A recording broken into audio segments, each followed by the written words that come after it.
Hi viewers, good evening. Another episode of Guest with Nazir. We are honored. Today's guest is a practicing solicitor and he has a wealth of experience working in different fields. Today we will discuss with him one and only Mr. Sheikh Asif Salam. Welcome to our show.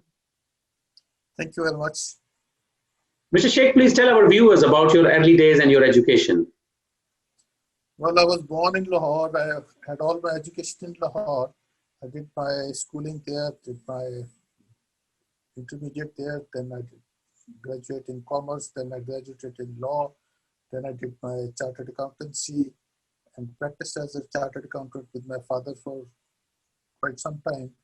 And then I moved to UK in 2004, early 2004. And here I got a transfer test for the law. And instead of practicing as a chartered accountant, here I practiced more of the solicitor side. And later I focused on immigration. So my specialty here is immigration. So I'm practicing for the last more than 12 years as an immigration solicitor in the UK. So you have practiced in Pakistan as a chartered accountant and as an advocate high court. So how you find it in working in two different countries? Well, every two countries are different. Some aspects are, say, different or better in one country. Some aspects are different, but not like that in the other country. So you have to adjust accordingly. But I found UK to be a better place for rule of law, a better place where laws are administered properly by the executive also. It's not just that the judiciary is independent, but the executive is also quite reasonable and fair. We do have issues with people complaining, but the level of complaints is very low as compared to what it was in Pakistan. So in Pakistan, the mostly legislation is given by the British government when I'm talking about the pre-partition, and a lot of legislation is same. So how do you feel difference of the practicing as a solicitor and all this at the same time interpretation of statutes here in England and Wales and also in Pakistan? Well, we have a law and we have a practice. So the practice is something different. The laws may be the same, but the practice is what practically happens. So that depends upon the judiciary, that depends upon the lawyers' fraternity. So it develops differently in different countries. The laws may be the same. Now, over the years, the laws are not the same anymore. There has been advancement in the laws according to the local conditions. The UK laws have changed, the Pakistani laws have changed. Maybe the basic principles you would say are still quite common or still maybe the same, but the overall structure has been changed considerably. So the practice is also very different here as compared to Pakistan. Like one of the features which I have only come across when I actually started living in the UK is that more than 80% cases that go to the courts, they are decided or they are settled before any hearing before a judge. So this does not happen in Pakistan. So here that is something different. So mediation, arbitration, and settlement out of the court is the routine practice here. While in Pakistan it is rare. So this is something very different. And the most important thing that I felt was that the judiciary is independent here. They may be wrong, they may not be as good as we want them, but they are independent. They take their decisions without any interference. There is no corruption. There is no interference from the government. They don't listen to anyone. They do whatever they think is right according to them. So, Mr. Sheikh, you've been honored that because you have worked as a chartered accountant with your father. Please tell our viewers your experience working with your father and what was the practice name in Lahore. Well, my father was a chartered accountant. He was the first executive head of the Institute of Chartered Accountants for the first 6 years of the institute. He was one of the founders. And he was my inspiration. That's where I decided to become a chartered accountant like him and advocate like him. He was a very well-known figure in the country there in Pakistan. So he was involved in lawmaking and all those things. So he was a very high-profile figure there in the legal fraternity as well. He also served as the president of the tax bar there. So he's done a lot of work. So working with him was a real pleasure. He was a real teacher. He would pass on so much knowledge and so much creativity that I can't say forget anything that I've learned from him.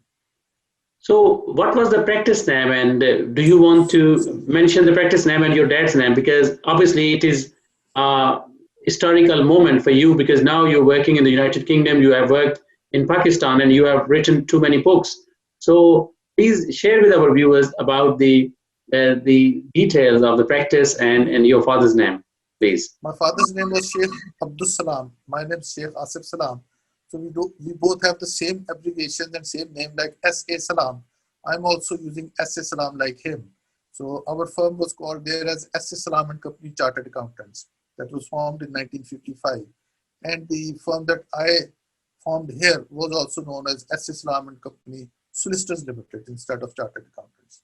So the name is still a similar one. So it's a two different combinations, especially from UK point of view, working as a chartered accountant and then working as a solicitor. I know in Pakistan, mostly tax lawyers are working in both capacities. How you find this combination working here in the United Kingdom? Well, it's just a chance that instead of doing practice on the taxation or company law side, I landed into immigration, because when I started, obviously, the launching pad is your own community. So I was a corporate lawyer. That's what I started to do. I did some accountancy work. But everyone who would come, who would ask me about immigration. So one day I got fed up. I said, okay, yes, I am an immigration solicitor. Look, what is your problem? You qualified and then you started as a immigration solicitor. Recently, UK government has introduced new point-based system. How you see this system, and do you think it will be a successful? Well, I think the points-based system that they introduced previously also was also somewhat successful, like the HSMP scheme, in which a lot of people from Pakistan also came here. Later on, they made these schemes not actually a point-based system. When you start genuineness tests and credibility interviews and blah, blah, blah, then it's not a point-based system. It's not tick boxing. It's different. So that's again law and practice. If you make the laws on the basis of a points-based system, but you add things like genuineness of the business is something the caseworker will look into it. So then it's all gone. So that mindset has affected the tick boxing or the automacy like we have in Australia or Canada. We don't have it here. Our points-based system is, I think, far behind what Australia and Canada have. But looking at the sizes of the country, if we look at the size of Australia and Canada, they are very, very big countries. And we have, as compared to these two countries, we are a smaller country. So how that point-based system will going to work as compared to those countries here in the United Kingdom? Well, in size we are smaller, but in population we are bigger than Canada and Australia. And the requirement of labor is much, much higher in Canada and Australia. Not just requirement, but they have ample land, open land, which needs to be worked upon. So they think we need more migrants. They will come and they will then produce work, not only for themselves, but also for the country. So they take it differently. So that's why their point-based system is more liberal than in the UK. In UK, we have a rhetoric, oh, we've got so many migrants, so we don't need so many migrants. They will take the jobs of the locals. So there's a lot of politicizing here. It is everywhere, but here in the UK, it has been politicized a lot. So we don't have a big space, big land space in the UK. So they think the country is getting crowded. We don't need too many people from outside. That's why when they introduce a points-based system, and if more people start coming in, then they start restricting it by way of looking at what is a genuine migrant and what is not a genuine migrant under that very category. So at the moment, the court hearings are not happening because of COVID-19. So this new system, do you think that it is going to work for a long time, or it might be in future the court system will be on the virtual technology, or it is for the short term? Well, with the virtual technology or remote hearings, the output of the courts can be many times more, and even the output of the solicitors and barristers would be many times more. We go to the courts, we are waiting there, we spend time in waiting, so it takes longer there. So the courts can function much better, but there are a lot of cases where a face-to-face hearing is a must, like where there are witnesses, where there are human rights cases, where there are complicated cases. There's a lot of cases where a remote hearing is not a fair trial. You need a trial face to face. So in serious cases, you have to have a face to face hearing. This is only because of COVID-19, but the experience that the courts have developed in the meantime because of this interim situation under the pandemic, they have learned that, oh, we can do well with this thing. So if some of the cases we can do without a hearing, why not? Or without a face-to-face hearing, why not?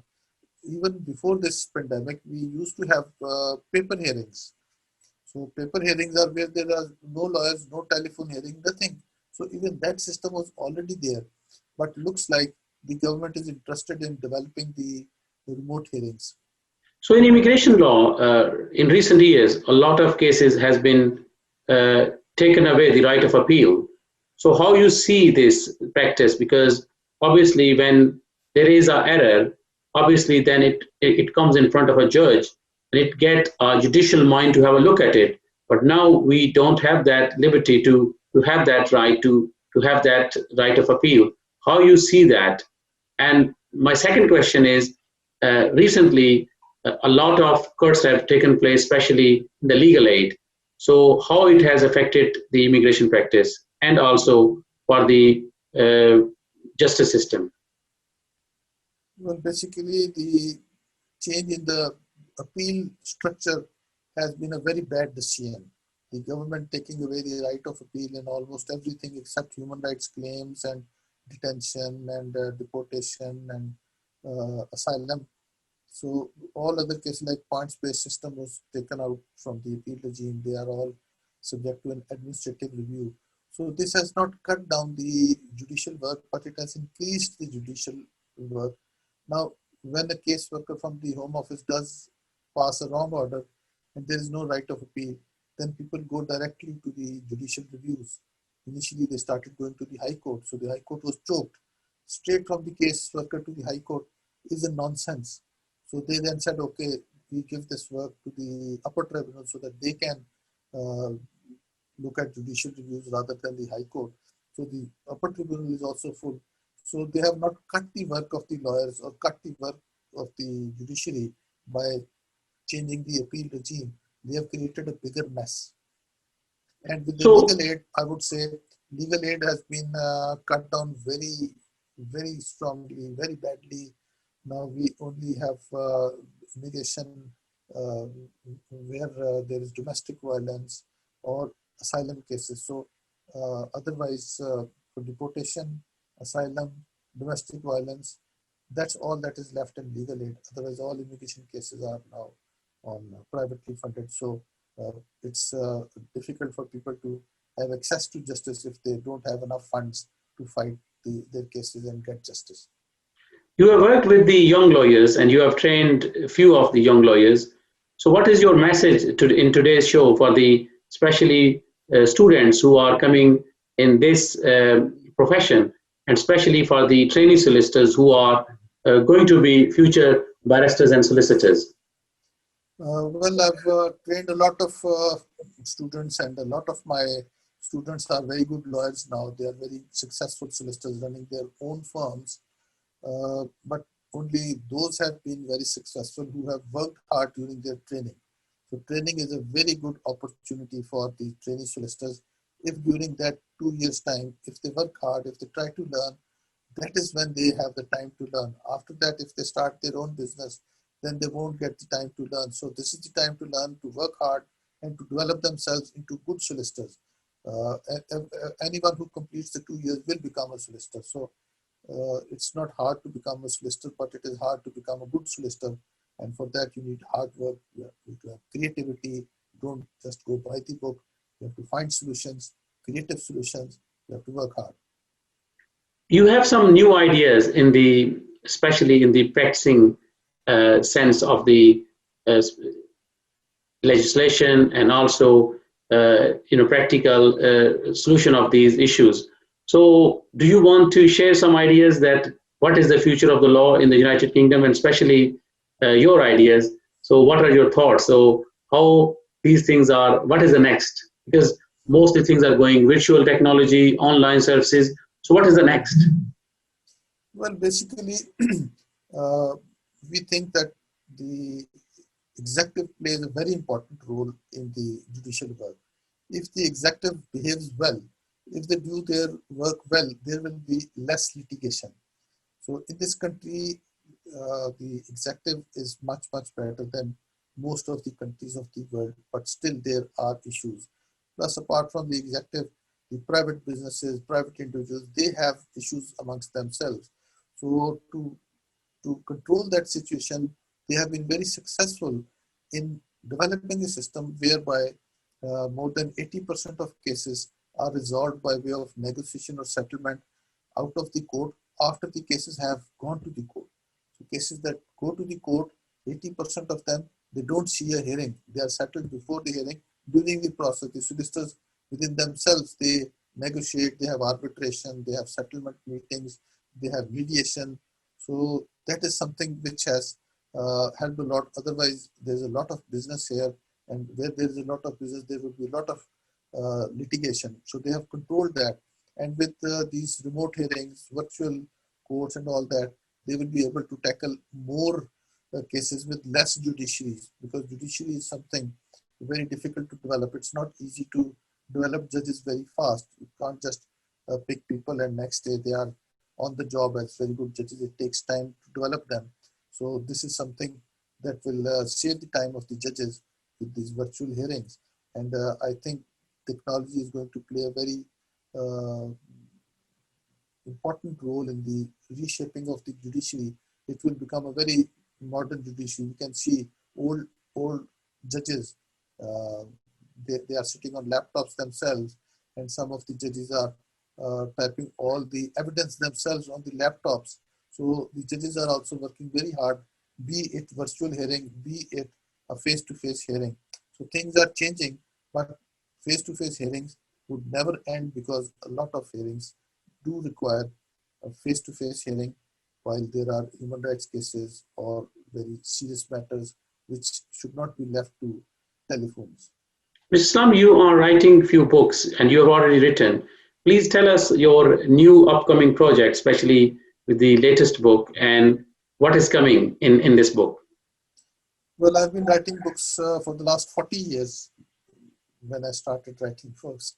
So at the moment, I've compiled the immigration rules in their most accurate amended form, because the rules that are available on the Home Office website, even they have errors. They don't have all the amendments incorporated in them. So I've launched that in a loose leaf folder, so that whenever there are changes, we can send pages to the readers and they can update their book every month. Uh, as you know, almost every month there are changes in the immigration rules. So immigration rules is one project. Plus, I have project on the case law. I have books for separately for the Supreme Court, separately for the High Court, Court of Appeal, Upper Tribunal, all in loose leaf service. Then I have done a book on European regulation, EE regulations. Uh, so I have a number of books and number of projects going on. So what is unique in my endeavor is that they would all be loose leaf services. They will be updated all the time, coupled with e-books. So books would be on paper format as well as on the e-format, so the readers can benefit from both at the same time. So we are, because of the time restraints, we are coming to the end of the show. So what is your message for our viewers who are watching this show today? Well, I think your views may be mostly from our own community, the migrant community, and more of that from Pakistan. So I would say we should be positive, we should look forward, we should not be disappointed or discouraged because of whatever we see in the news. They do say the migrants are being sidelined. No, we have equal opportunity. I would say if we work hard, no one stops us from working. So it's not a problem. We should be positive. We should work hard. This is a land of opportunity. This is a land of learning. We should put our children into the universities. We should make sure that they all work hard and they all develop into something good. They should be proud of their children that they are well educated and they are doing very well. That is what we should all try to do. Just to share one thing, because our show has been, watched all over the world. That is online and also on the television and also on the different format. But it was great honor for me to have you in my show. And in coming days, we will bring more guests and more knowledge. And in coming days, we will invite you again to share your experience with our viewers. Thank you very much. I'm very, very grateful for you to have invited me to this show. So this was Guest with Nazir. I hope you have enjoyed today's episode. Keep watching Sheffield Live, and in coming days we'll bring more shows, more personalities, and we will share their experience. Thank you very much. Thank you and goodbye.